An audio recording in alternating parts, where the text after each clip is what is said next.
Hello everyone, welcome back to my channel to our new blog viewers. দেখতে পাচ্ছেন আমি একদম ঠাটা পড়া রোদ্রের ভিতর কিন্তু হেঁটে যাচ্ছি। মানে আমি কিন্তু কি বলবো, কি চাপে যে আছি, এদিকে রোদ্রের চাপ, এদিকে আবার পড়াশোনার চাপ, দুই চাপে মনে হচ্ছে আমি একদম কালো হয়ে যাচ্ছে। আমার ফেসটা দেখেন, দাড়ি কাটার সময় পাচ্ছি না। দাড়ি কাটবো কি, এই রোদের ভিতরে দাড়ি কাটলে কালো হয়ে যাবো বুঝছেন। যার কারণে কিন্তু আমি আর দাড়ি মাড়ি কাটার সাহস পাচ্ছি না।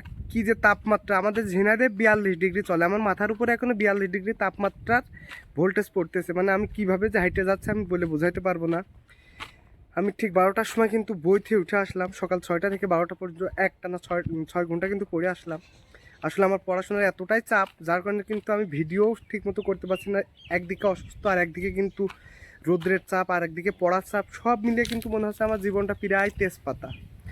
সো যাই হোক, আপনাদের উদ্দেশ্যে ভিডিও করতে পারি না। আমি ছোট ছোট করে কিন্তু এই পড়ার ভিডিও দিয়ে, এই যে রোদ্রের ভিডিও টিডিও দিয়ে আমি একটু এই গোসলের সময় কিন্তু একটু দেখানোর চেষ্টা করবো। আমি কিন্তু এই যে মোটরে গোসল করতে চলে আসলাম। হ্যাঁ, মানে এতটাই টিউবওয়েলের পানিটা নিয়ে এতটাই গরম। মানে ওই যে গ্রামে থাকলে ওই যে পাম্প আছে না, এর আগে যে পাম্পে আমি গোসল করলাম, দেখালাম আমার সাদত কাকার পাম্প, সেই পাম্পে গোসল করার জন্য চলে আসলাম। আসলে এখনই আজান দেবে, রেস্টেরও তো প্রয়োজন আছে, যার কারণে আর কি একটু রেস্ট নেওয়ার জন্য একটু গোসল করতে আসলাম। গোসল করে কিন্তু আমি বাসায় গিয়ে ছেলেপিলে পড়িয়ে আবার পড়তে বসবো, বিকেলে একটু ঘুমাবো। সো এখন আমি চলে যাচ্ছি আমি সাদত কাকার পাম্পের কাছে।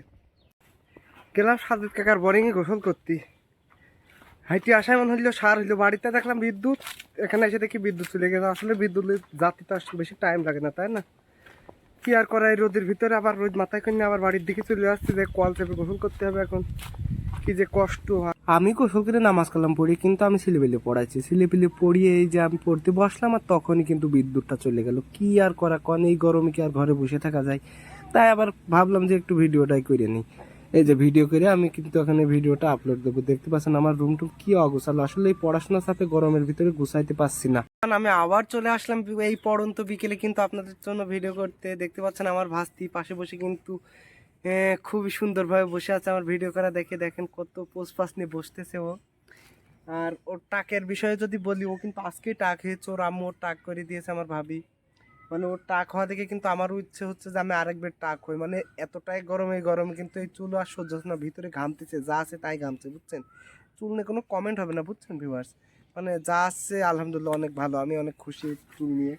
আমার ভাস্তির টাক দেখে আমার লোভ হচ্ছে যে আমি ওর মতো টাক যদি হতে পারতাম। দেখেন কি সুন্দর জল জল করছে টাক। বনি, তোমার টাক করে দিস কে? আম্মু। আম্মু টাক করে দিয়েছে। আমি কিন্তু শুয়েছিলাম, মানে কখন যে বিদ্যুৎ চলে গিয়েছে, গা ঘেমে গেছে, ঠিক পাচ্ছি না। আমার ভাস্তি কিন্তু আমাকে ডেকে নিয়ে আসলো, কাকু বিদ্যুৎ চলে গিয়েছে, আমি গরম শুয়ে আছি। ও আমাকে ডেকে নিয়ে আসলো, আমি ওর সাথে উঠে যে আমি ঘরের পিছনে যে ছোট্ট একটা চকি, ভাঙা চকি পাতা আছে বাগানের ভিতরে, সেখানে এসে কিন্তু ওর সাথে বসে আছি। ভিউয়ার্স, এখানে বসে থাকতে থাকতে কিন্তু ভাস্তি গেল। ভাস্তি যাওয়ার পরে কিন্তু রাব্বি চলে আসলো। রাব্বি কিন্তু আজ 4-5 দিন কিন্তু ওর নানিদের বাসায় গেছিলো। ও বড় হয়ে গেছে, যাই হোক, কিন্তু নানি বাড়ি কিন্তু এখনও থাকে 4-5 দিন করে। 4-5 দিন পরে কিন্তু বাসায় আসলো। বাসায় এসে দেখেন ওর চেহারা মনে হচ্ছে সুন্দর হয়ে গেছে, দেখেই বোঝা যাচ্ছে। দেখেন ওর দাড়ি টাড়ি বেশ সুন্দর হয়ে গেছে। দাড়ি কাটিস নি কেন? ভাই কালকে আমি পরশু ঢাকায় যাবো, তখন কাটতে ও যাবো। আচ্ছা, ঢাকায় চলে যাবে পরশু দিন। সো ওর পরীক্ষার সামনে ও ঢাকায় চলে যাবে। সো ভিউয়ার্স, আমি ভিডিও আর বেশি একটা বড় করবো না, আজকে এখানেই শেষ করতেছি। আগামী কোনো ভিডিও নিয়ে আপনাদের সামনে হাজির হবো, ততক্ষণ আপনারা ভালো থাকুন, সুস্থ থাকুন, আর আমাদের জন্য দোয়া করুন। আসসালামু আলাইকুম।